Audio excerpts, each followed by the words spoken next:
다음 기사 좀 같이 보고 얘기를 이어가 보도록 하겠습니다.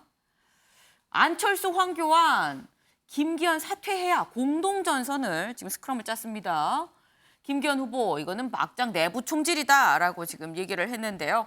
여기 같이 보실까요? 오늘이 전당대회인 건데 안철수 후보 지금 뭐 대통령실 개입한 거 아니냐 강승규 수석 고발하고요. 황교안 후보가 안철수 후보랑 사실상 결선 투표 연대했다. 네, 지금 천하람 김기현 후보를 꺾고 이 진상을 좀 파악을 해야 된다. 이후에라도 좀 진상을 파악해야 된다라고 얘기를 하고 있습니다. 오늘 뽑습니다만 만약에 오늘 과반이 없으면 12일 날 다시 한번 결선 이 투표를 치러서 결과를 다시 발표하게 된다라는 내용도 같이 담겨 있습니다. 네.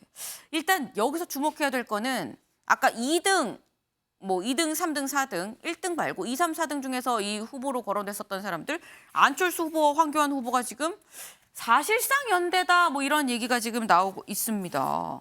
사실상 연대 김병민 의원님. 네.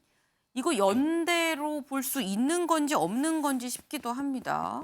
시기가 조금 묘한데요. 그러니까 오늘 전당대회에서 발표를 하게 되는데 네. 그 직전에 이런 네거티브 연결고리를 바탕으로 서로 연대를 했다는 것은 결선 투표를 가게 됐을 때를 가정한 모습이라고 비춰질 공산이 크죠. 그러니까 지금 현재 나오고 있는 이슈들을 보게 되면 네. 이게 김기현 후보가 사퇴할 정도의 상황이냐면 김기현 후보와는 다소 이제 무관할 수 있는 대통령실 행정관과 그 내용 속에 있는 이야기들로 가고 있는 것 아닙니까?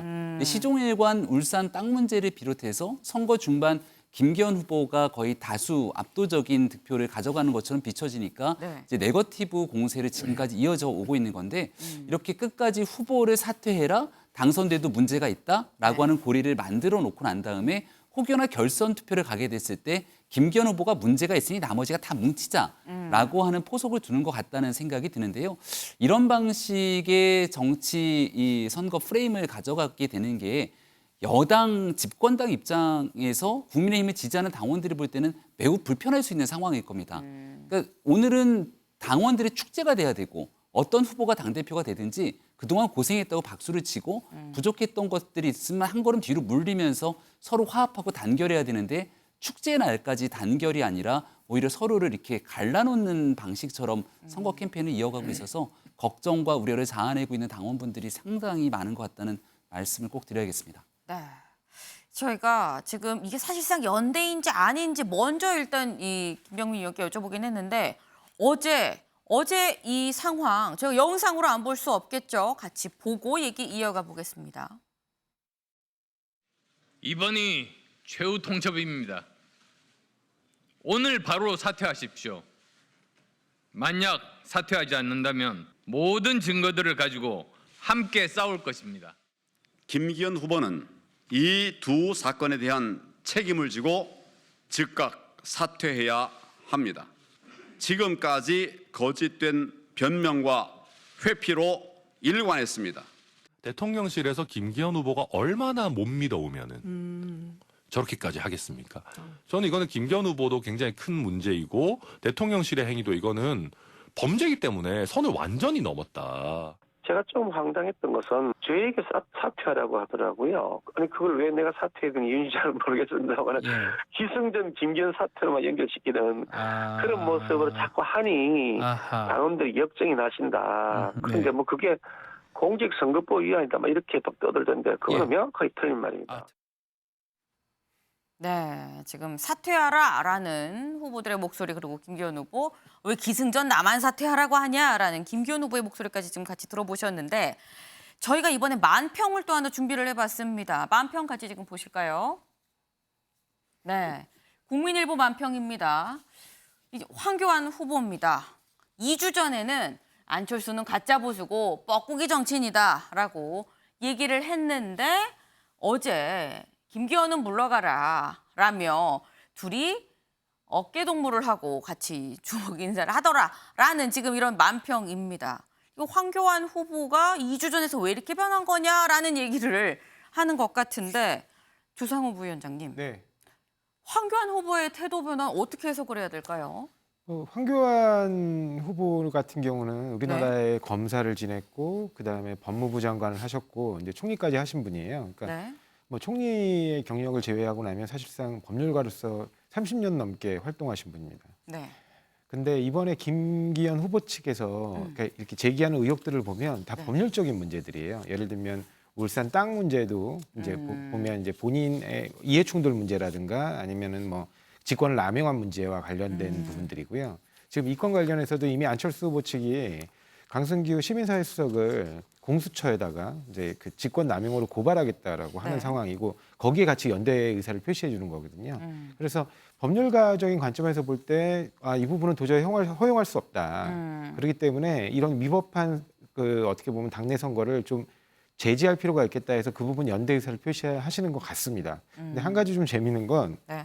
실제로 이른바 그 문제가 되는 메시지를 단톡방에다 올리신 분은 강승규 시민사회수석이 아닌 것으로 알고 있어요. 네. 그 행정관으로 알고 있는데 네. 왜 굳이 강승규 시민사회수석을 그것도 공수처에다 고발했을까? 왜냐하면 이게 엄밀히 보면 직권남용을 적용하기가 아직은 쉽지 않은 단계입니다. 왜냐하면 강승규 시민사회수석이 직접 개입했다는 증거가 아직 안 나오고 있는 상황이거든요. 네. 그럼 결국에는 그 가장 손쉬운 수사는 해당 그 행정관이 이른바 국가공무원법을 위반한 부분이에요. 국가공무원법 65조에 따르면 정당 관여를 금지하고 있거든요. 국가공무원은. 근데 지금 정당 관여에 사실상 하고 있는 거 아니냐는 의혹을 제기할 수 있는 부분이 네. 있는 거거든요. 그래서 그런 부분을 두고 굳이 왜 강승규 시민사회수석을 고발했을까 생각해 보면 대통령이 직전 검찰총장 아니겠습니까? 그러다 보니까 아무래도 친정인 검찰에 고발했을 때 실익이 있느냐 그 부분에 대한 고민 때문에 이제 그러니까 공수처로 가고 싶은데 공수처는 사실은 상급 이상 대통령실의 경우에는 상급 이상 공무원만 해당하고 국가공무원법 위반은 공수처 수사 대상이 아닙니다. 그러니까 이제 좀 무리하게 네. 어떻게 보면 공수처의 관할을 잡아서 넣으려다 보니까 강승규 시민사회수석과 직권남용이라는 법률을 들고 나온 것 같습니다. 그래서 네. 그런 부분들 보면 법적인 조치의 부분에서 이제 황교안 후보 본인의 어떤 특색을 좀 잘 보여줄 수 있지 않는가 하는 그것 때문에 좀 이렇게 태도 변화를 하고 같이 연대하는 게 아닌가 그렇게 봅니다. 법률가적 시각에서 뭐 약간 동의를 한 거 아니겠느냐 안철수 후보 의견에라는 말씀을 주셨는데 사실 뭐 공수처 고발 얘기 저희가 잠깐 뒤에 좀 여쭤보려고 합니다. 안 그래도 그런데 일단 이 안철수 후보, 황교안 후보 뭐 사실상 연대를 했다라고 얘기는 합니다만 김수민 의원님, 근데 요즘에는 내가 이 후보를 지지한다고 해서 이 후보가 누구 연대합니다, 지지합니다라고 해서 똑같이 안 따라가는 경향이 있지 않나요? 어떻게 연대 효과가 있을까요? 결선에 간다 한들? 뭐 방금 말씀하신 사례로는 안철수 후보가 지난 대선 때 윤석열 대통령하고 단일화를 했지만 안철수 후보 지지층 상당수가 투표를 하지 않거나 이재명 후보 쪽으로 가는 흐름들이 있었습니다. 근데 네. 이 경우는 네. 당내 경선이기 때문에 네. 지지자들의 충성도가 더 높다고 봐야 될 것 같고요. 그리고 다른 한편으로 만약에 황교안 후보가 탈락을 한다, 그리고 네. 안철수 후보가 결선 간다 했을 때 네. 황교안 후보에게 지금까지도 남아있는 정도의 지지자라면 네. 황교안 후보의 리드를 따를 가능성이 상당히 저는 높다고 봐요. 굳이 어느 정도의 비율일 거냐고 했을 때 황교안 후보의 전체 표를 10으로 친다면 7, 8 정도는 안철수 후보 지지합시다라고 하면 따라갈 수 있을 것이다, 충분히. 예, 그렇게 보는 것이고 두 사람이 이제 정치 이력이 너무 다르기 때문에 이게 결합이 가능한가 이 의문이 있는 건데 네. 사실 어떻게 보면 국민의힘에 여러 성향의 당원들이 있을 텐데 네. 상당수가 이제 안철수 후보를 지지하진 않더라도 원한은 없는 경우들이 상당히 있습니다. 예전부터 안에서 치고받고 싸우던 사람들끼리 원한이 있을 수 있고 예를 들면 네. 친박 성향이었던 당원한테 유승민이 더 싫어? 안철수가 더 싫어? 그러면 이제 안철수가 승이거든요. 이런 네. 식으로 이제 황교안 후보 지지층에서도 그런 성향들이 있을 거기 때문에 물론 이제 선거연대로 이어질지는 불투명하지만 네. 만약에 이어진다면 이제 표가 이전돼서 합쳐지는 효과는 그래도 있을 것이다라고 전망을 해봅니다. 근데 연대 효과가 있을 거다. 이 당내 선거기 때문에라는 말씀을 주셨습니다. 아까 저희가 얘기하면서 야금야금 나오긴 했습니다만 좀 본격적으로 그럼 그 이슈로 좀 넘어가 보겠습니다. 경향신문 같이 볼까요? 네, 안철수 후보가 전대 개입 의혹 관련해서 강승규 시민사회 수석을 공수처에 고발을 했습니다. 이 고발한 목소리 같이 일단 들어보고 얘기 이어가 보겠습니다. 그 지휘 책임이 있는 강승규 시민수석에 대해서 저희가 공수처에 고발을 했습니다. 지휘 책임을 가진 수석이 여기에 대해서 진상을 밝히는 것이 맞다는 그런 판단을 했고 공무원법 65조에 의하면 이 공무원은 특정인이나 특정 정당을 지지할 수 없도록 되어 있습니다. 이게 공직선거고 아니고 이것과 상관이 없습니다. 네, 지금 여당 전당대회를 치르는 과정에서 이 대통령실 수석을 공수처에 고발을 하는 상황이 있었습니다. 김병민 의원님. 네. 글쎄요, 이게 물론 공수처가 아니더라도 뭐 공수처는 생긴 지 얼마 안 됐으니까요. 뭐 역대 이렇게 여당 전당대회에서 대통령실 수석 고발한 적이 있나요? 초유 아닙니까? 아마 이 내용을 지켜보면서 당원들 입장에서는 네. 이래서 안철수 후보가 여당의 당대표가 됐을 때 나타나는 리스크가 이런 것들이 아닌가라고 걱정하는 분들이 분명히 나올 거라고 생각합니다. 그러니까 선거에 대한 전략상의 입장에서 봤을 때도 저는 안철수 후보 입장에서 마지막에 네. 조금 악수를 둔 것이 아닌가 싶거든요. 마지막 포지티브 캠페인으로 끝까지 가게 된다면 선거의 등락 여부를 떠나서 안철수란 정치인이 이 당에 들어와서 안착하고 이 정도의 당원들의 포션을 가져갔기 때문에 그다음 이 당의 대권 주자로서 혹은 이 당의 주요 정치인으로 안착할 수 있겠구나. 당원들이 지지할 수도 있었을 겁니다. 근데 지금 대통령실에 있는 조상호 변호사님이 잘 설명해 주셨지만 네. 강승규 수석이 연결돼 있다라고 볼 수 있는 여지가 아직은 없거든요. 근데 뜬금없이 대통령실의 수석을 끌고 들어와서 네. 국민의힘 입장에서는 공수처의 출범과 탄생 자체를 부정하고 있습니다. 공수처가 현재 하고 있는 행동들에 대해서도 애당초에 만들어진 그 본연의 취지를 잘 못하고 있다고 생각하고 지난날 대통령 선거 때 고발사주 의혹 가지고 이야기했던 공수처의 모습을 보면 국민의힘 지지자들이 공수처에 갖고 있는 그 불편한 심리 이런 것들을 아마 안철수 후보가 다 알고서는 고발했을지에 대해서도 궁금한 측면들이 들게 됩니다.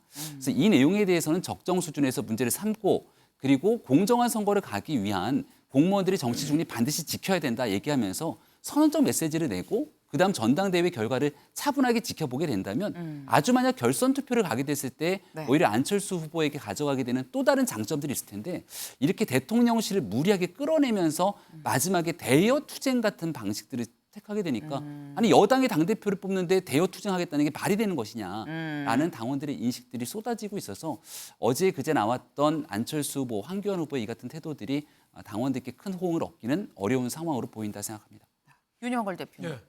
그런데 지금 말씀 중에 나왔습니다만 직접적으로 행정관의 뭐 이름 실명도 막 기자회견에서 얘기를 했었거든요. 근데 그 행정관이 아니라 강승규 수석을 고발을 했습니다. 이거는 안철수 후보도 좀 부담을 느끼는 거 아니냐 이런 상황에 대해서 이런 해석도 나옵니다. 부담을 느끼는 걸까요?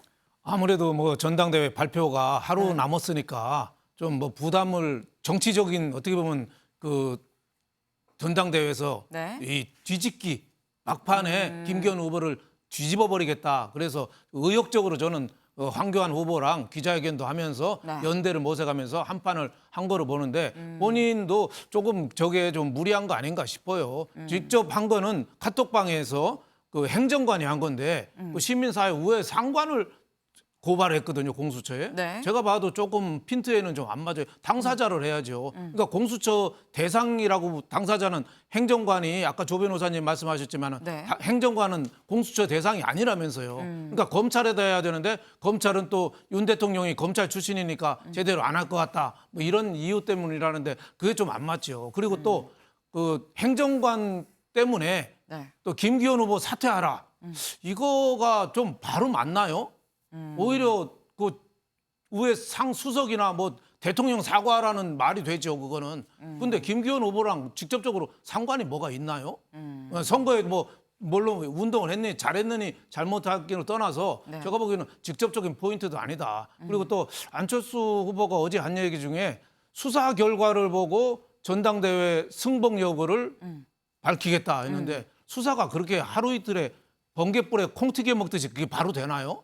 이게 몇 달이 걸리는 건데 그걸 네. 언제 승복 여부를 판단해요? 그러니까 전당대회 막판 표 몰이용이다. 근데 제가 보기에는 직접적인 그 타겟을 좀 약간 빗나갔기 때문에 그 찻잔 속의 태풍 아니면 오히려 저 윤심을 또 자극하는 해서 네. 오히려 김기현 후보 쪽으로 더 모는 역풍까지도 저는 있는 거 아닌가 좀 이런 생각이 들어서 황안 연대는 네. 제가 보기에는 큰 위협 조치가 않고 안철수 후보의 여태까지 단점 세상은 나를 중심으로 돈다 있잖아요. 예, 천동설, 지동설 태양이 도냐 지구가 도냐는데 네. 안철수 후보는 안동설 태양이나 지구나 모두가 나를 중심으로 돈다.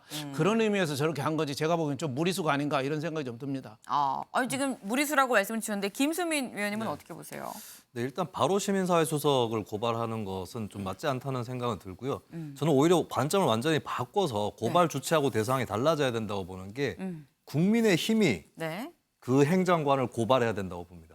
국민의힘의 당 대표 및 최고위원 경선 규정을 보면 당규죠. 네. 34조에 네. 당원이 아닌 자는 선거운동을 할 수 없도록 돼 있거든요. 근데 지금 대통령실 들어갔으니까 아마 탈당을 했거나 원래 당원이 아니었거나 네. 할 텐데 그런 사람이 선거운동에 끼어든 것이고 그럼 이거 국민의힘 입장에서 글쎄요 이게 형법상 업무방해가 적용될지 모르겠는데 정당법이라든지 공직선거법 그리고 뭐 국가공무원법 이런 것들 다 따져서 오히려 이 국민의힘이 진짜 주체적인 정당이라면 우리가 피해를 입었다라고 판단을 해야 되는 겁니다.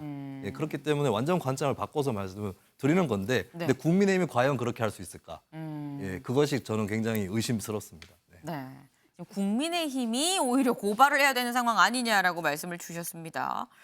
이 관련해서 다음 기사 좀 같이 보고 얘기 좀 더 이어가 보도록 하겠습니다. 네, 다음 기사. 네. 나군요. 안철수, 이 강승규 수석 고발 대통령실이 뭐라고 했냐. 당 통합 저해 행위다라고. 대통령실은 굉장히 이 상황을 좀 불쾌해하는 모습이 지금 역력합니다. 당 통합을 저해하는 거 아니겠느냐라고 지금 얘기를 했는데 일단 대통령실이 화가 좀 난 상황으로 보입니다. 일단 결말이 어떻게 나든 이게 누구한테는 좀 치명상으로 가는 거 아닌가라는 생각이 드는데 조상호 부위원장님. 예.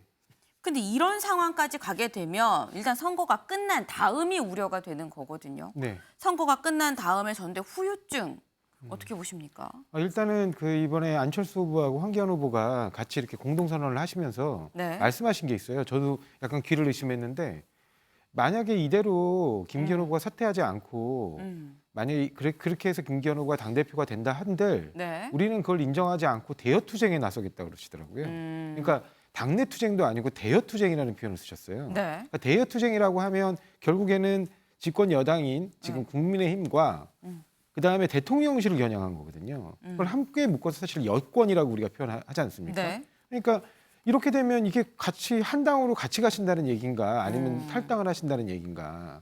그러니까 워낙 정당을 갖다가 많이 바꿔온 경력이 있으신 분이라 네. 안철수 후보 같은 경우는 그래서 만약에 이번에 당대표 선거에서 이런 부분에 대해서 제대로 된 소명이나 해명 내지는 후보직 김기현 후보의 후보직 사퇴가 없이 이대로 결론이 나서 김기현 후보가 당대표가 된다면 단순하게 이 부분 전당대회 경선 불복을 넘어서 나는 당을 나가겠다 이런 의사를 표시한 게 아닌가라는 생각이 들 정도입니다. 그리고 네. 사실은 저는 이 국민의힘 내부뿐만 아니라 뭐 여권 내부뿐만 아니라 네. 어떤 전당대회에서도 같은 당내 사람들과 관련돼 아니면 당 관계자 내지는 심지어 대통령실도 어쨌든 그게 탈당을 하고 하셨던 결과적으로 보면 범여권인데 여권 내부에 있는 분을 서로 고소고발하는 거는 처음 보는 것 같거든요. 그래서 이런 부분을 보면 이제 함께 당을 같이 하실 정도의 상황인가라는 부분에 대한 근본적인 의구심이 생겼습니다. 관련해서 김병민 의원님께 짧게 여쭤보겠습니다. 지금 뭐 탈당, 분당 말씀까지 주신 것 같아요. 가능성 어떻게 보십니까? 저는 아예 없다고 생각하는 게요. 앞서 만평 보셨죠? 네. 2주 전에 황교안 대표의 메시지와 네. 그리고 2주 뒤의 메시지가 완전히 바뀌는 것. 정치인들이 선거를 앞두고 내게 되는 마지막 순간까지 지푸라기라도 잡는 심정으로 결선 투표를 바라보고 있는 전략적 행위일 뿐 네. 선거가 오늘 발표가 돼서 만약 과반 넘게 딱 끝난다라고 하면 그때부터 모두가 손을 잡고 화합하고 전진하는 전당대회의 마무리가 될 거라고 저는 확실합니다. 사실 모든 관건은 승자의 역할입니다. 누가 뭐 승자가 될지 당대표가 될지 알 수는 없습니다만 승자가 손을 내밀고 좀 화합을 해야 그래야 또 하나로 뭉칠 수 있는 거 아닌가라는 생각이 듭니다.